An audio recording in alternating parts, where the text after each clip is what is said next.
Hello, it's been a while. As you can probably tell from my voice, I have been sick. Everyone in the family got really bad. It started with coughs and then kind of feverish and super congested, runny noses. I thought my cough was gone, but last night it was rough. It was spring break, and then we were sick all last week, and now we're finally kind of getting back into the rhythm.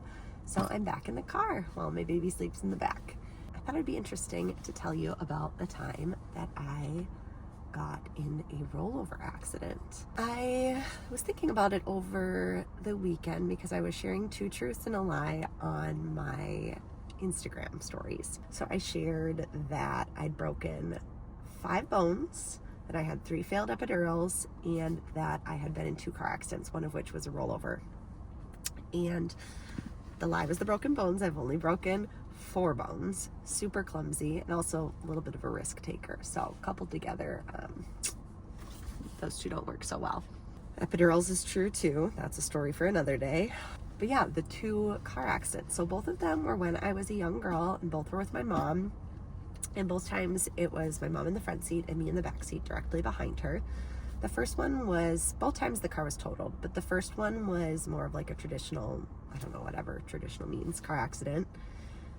Driving through an intersection as we were supposed to be. We didn't have a stop sign or a stoplight or anything. Somebody hit us, kind of spun out a little bit or spun around a bit, and then landed. Car was totaled, but we were safe. So that was the first one. And then the second one, that's the one I kind of wanted to focus on in this video. My mom and I think we were driving to pick my brother up from baseball practice. It was the summer, and I had just gotten, I think, a new journal. I was a big reader and writer even back then. I loved writing stories and notes down in my journals. I had so many journals and diaries. So I just got a new one, and I remember I was really excited about it, but I really didn't want to go to the baseball practice. I think I was 9, and I had to go, of course. My mom didn't want me to stay home alone. So we got in the car, and we were driving there, and all of a sudden, again, going through an intersection, we didn't have a light or a stop sign, so both times it wasn't our fault.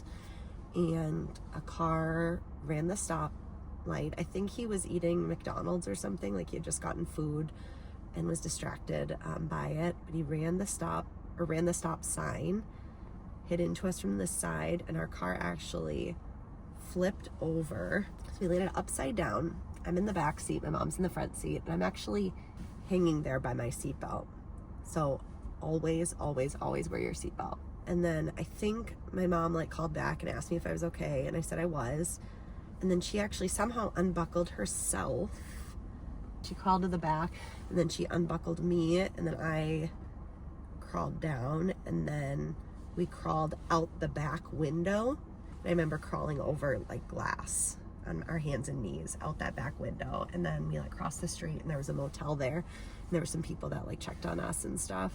Then the police and the firefighters came, which I know is pretty standard in accidents, especially ones like that. And I remember the thing that was really bothering me at that age is I really wanted my notebook. It's kind of funny. And so I think the police officer, the firefighter, offered to go get it, and they went into the car and found my notebook and brought it out to me, which is sweet. So yeah, that is my rollover accident story. Neither of us had to go to the hospital.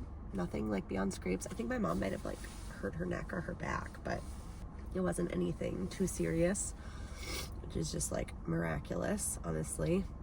I've definitely been a jumpier driver since then. Well, I didn't drive often until I was probably 20 or 21. I got my license, I think, when I was 17, so put me back a little bit, but not too bad. Yeah, so there's that story.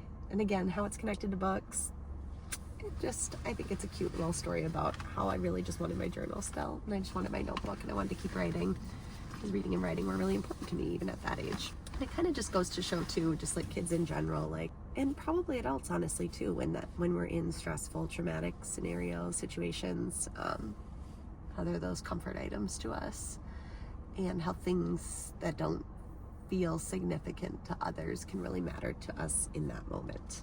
And I think this is also an experience that maybe has helped me build empathy for others. Sometimes when people are in traumatic situations, they might react in strange ways that seem illogical. I think it's important to remember that their brains aren't processing things maybe in a way that makes sense, and that we shouldn't judge somebody for how they react when they're in a traumatic situation, because we don't always react logically. All right, wanted to show you what's in my bag today. Got a notebook and some pens, because lately I feel like I never know when inspiration might strike. And my daughter's now has allergies, so I keep an EpiPen and children's Benadryl. And then I have some books on neurodiversity that I'm holding on to for Autism Acceptance or Awareness Month. Wish in a Tree. I still have to read this one thoroughly, but it's based on a character from the novel, middle grade novel, Fish in a Tree. And I loved that one when I was teaching, so I'm looking forward to that one. Henry's Picture Perfect Day. This is more of an early chapter book, like very early chapter book. Highly illustrated. This would be a good first chapter book, and it centers an autistic boy as the main character. There's this one, Bilal's Bad Day. I really appreciate that this one features a Muslim character. It has some really great real coping strategies that you can use, and there's actually a little dial that comes with it, so you can spin it and help the character choose how to respond and go to that page. And then I've got this one, which I really like, All About Brains. The main character has epilepsy, but then we get to see the rest of the kids in her class, and they have all sorts of different forms of neurodiversity or neurodivergence, dyslexia, ADHD, and autism, and anxiety, and so on. And it's called All About Brains. Oh yeah, I have one more book that I brought along with me that I was excited about. This is a story about Sandra Day O'Connor, the first woman to serve on the United States Supreme Court. This is a biography of her from Sleeping Bear Press. Really excited to receive this one. I was actually looking for a biography just like this a couple months back when my friend Elizabeth and I, Raising Readers to Become Leaders, when we were planning a reel showing the many firsts that women achieved, and we were looking for a book on her. And I can't remember if we saw that this one was up or was forthcoming or not, but no one told Sandra Day O'Connor what to do. Yeah, just trying to get a little bit of work done while my baby sleeps, and then we will go about our day. Yeah, I will talk to you later. Bye.